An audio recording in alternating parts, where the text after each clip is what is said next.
It looks like the way this COVID-19 is playing out, it's really going to be, there's really going to be new angles to this every day, needless to say. So I'll try and do that with my videos on the subject. I'll try and approach a new angle each time. Um, the big news at the moment, well, it was bigger news last night. It looks like the situation's stabilized somewhat, but that was that the Prime Minister was rushed last night to intensive care in I believe it was St Thomas's Hospital in London, which actually sits on the opposite bank of the Thames from the Houses of Parliament, as Laura Kuenssberg pointed out. This was quite a dramatic development because we know the Prime Minister being brought to hospital because the symptoms persisted, but this was quite an escalation and demonstrated a deterioration in his condition. Now, Johnson's 55, so he's under the vulnerable age group, but I think the consensus is that he looked quite unwell in his recent appearances in his podcast and also when he came out of Downing Street for that Clap for Our Carers initiative. Um, and it's quite a serious situation. I think that there will be valid questions as to maybe he should have handed over Parderab a bit sooner. It's admirable that he's shown his grit, that he really is working flat out on this very demanding job, but there's no dishonor in standing aside for a while. I think. I mean, as it stands, Dominic Raab really is now the de facto prime minister, but that's no dishonor on Boris Johnson. I would also say this: whatever you think of the man, I do think it's admirable on a personal level to show the grit that he has shown, to be working flat out, to in a very demanding job, whilst he himself is obviously physically suffering. So, um, my thoughts are with the Prime Minister. I haven't always liked Johnson's positions. I didn't vote Tory, but this is a situation that we're really above party politics. At least we should be on some level.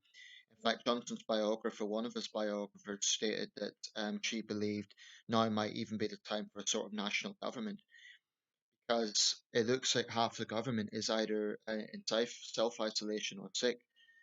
So, I mean, today, the Chancellor of the Duchy of Lancaster, Michael Gove, has announced that he's going into self isolation. He doesn't have COVID-19 as it stands, but that really puts things in context.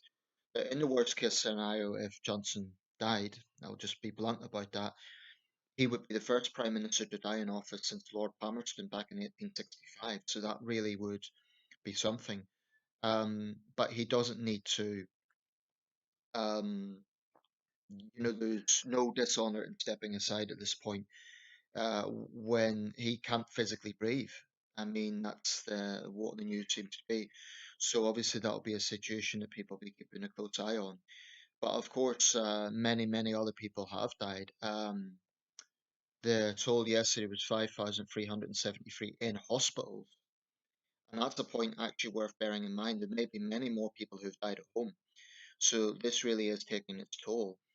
Um, it is Britain's worst post-war disaster apart from the Great Smog of London of 1952, in which between 4 and 12,000 people died. That was a horrendous disaster, but it's kind of been somewhat forgotten.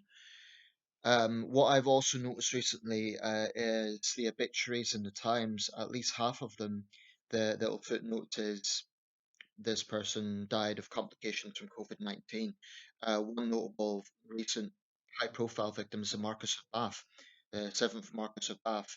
I'll just show you the Times obituary. Um, he was kind of quite famous for his documentary tours of Longleat and Wiltshire. He kind of fitted into the eccentric aristocrat stereotype, quite a character. So he died from COVID-19, and I'm sure we'll see other cases like that. Honor Blackman died yesterday, famous, of course, for her role as Pussy Galore in Goldfinger. She also starred later in the Avengers, but that was in natural causes. She died at 94. So we have to bear in mind most deaths will still be of other causes, but this thing really is. having its toll. Um, there's another aspect, well, several other aspects I want to talk about. The UN Secretary General Antonio Guterres yesterday made an announcement. Unfortunately, I think these things are more preaching to the converted and more preaching to those who may be in a position to do something rather than the perpetrators. And he was talking about domestic violence against women and girls. Of course, that affects men too, but that's one of the issues about self isolation because it means that people in that position, for example, in a country in lockdown like the UK, they are therefore with the perpetrators more. Whereas before they would have at least have had a little bit of an escape valve with, for example, school runs or going out to the park or something. But that's something that needs to be taken seriously. I also saw a post from a friend, and she had said that people are being very quick to judge those who are going out. For example, someone buying tins of paint. The truth of the matter is, we just don't know all their situations. So she made the caveat: what if the guy buying those tins of paint is doing it to distract himself from getting into relapse, say, if he was an alcoholic? So people are in different situations. And I dislike the way people are jumping to judgment. I mean, Rent-A-God Piers Morgan um, actually used the word traitor, I believe, for people who are sunbathing. Now, I agree that sunbathing is not necessary, and it does look a bit flippant in this current crisis. But it's all very well for someone like Piers Morgan on the salary that he has. I mean, one could say, is his work essential? You know, he's not a journalist reporting the news, which can be seen as essential work, is essential work. He's just a rent-a-gob. He is the biggest mouth in Britain. I mean, Morgan doesn't report the news, he just pontificates. So there is a valid argument to be made. Is his work necessary? Why is he not at home? So it just demonstrates the arrogance of the man to stand there and judge others when he's not at home himself. Um, and he was pontificating that he's fallen out with Lord Sugar over this. Apparently, Lord Sugar was defending the sunbathers. A lot of this comes down to common sense, but Matthew Hancock's proposal to shut parks, this is the Eyes headline yesterday, it would be a last resort, but I think that needs to be really thought out. I mean, people, I've said this point before, but it is worth reiterating. Someone living in a tower block, especially someone with young children, you know, they're cooped up all day in maybe a small flat. Uh, Clearly, they're in a different situation than people living in the countryside or people like myself who are fortunate enough to have a garden. It's not an issue for me. I live on my own, I've got plenty of space. You know, if it came to banning exercise outdoors, I could do push-ups inside or whatever. But not everyone has that um, situation. So these judgmental people who are coming out and saying, "Oh, idiots, just stay at home." I would also say medical professionals, you know, with all due respect for what they're doing, and I do appreciate they're in a unique perspective because they're the ones dealing with this. Some of them have also been saying just stay at home, you know, full stop. But there is another health side of this. I mean, a medical guy was talking when they were analysing Boris Johnson's situation last night, and he said if this doesn't put it into context, I don't know what will. But he also put the caveat, and I appreciate there's a mental health side as well. I mean, we don't want a situation where we see a big increase in suicides because of social isolation, because maybe people who suffer depression, and let's say they could have been going to some sort of therapy group or something like that, they're self-isolating, then their condition deteriorates in terms of mental health. So it's all very well for someone like Piers Morgan to just be flippant and say, oh, it's easy to stay at home. Not for everyone, it's not. For me personally, it's not a challenge. Okay, I'm not complaining about my own situation, but I am sympathetic to people who are not in such a simple situation. And as for closing parks, like I said in the previous video, that to me would be collective punishment. And LBC host from Majid Nawaz to Nick Ferrari seem to be united in their opposition to that. So all I'm saying is people shouldn't be rushing to judgment on these things. Yes, there are people who are being reckless. I saw it in Sunderland City Centre, for example. I was getting some food supplies. I saw a family who were just sitting in benches, just milling around, talking to one another. They didn't look like they were shopping, and some police officers did move them on, and there was a bit of mouthing off going on. And I remember a woman from the pawn shop shouted out, "It's for your own good." So, I even we're finding that even situations that would normally be nothing, we're now sort of paying attention to. So, for example, I had to get some cash from the ATM, and there was a nurse there, and actually the two ATM points were beside one another, so I actually kept my distance.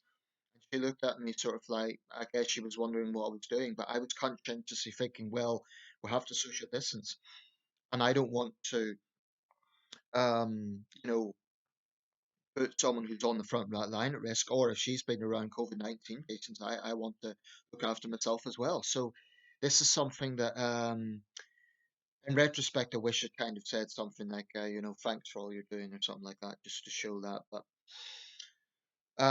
that's the situation. Of course, there is other news going on. It's hard to believe because this has been such a dominant issue. But there is other news items going on.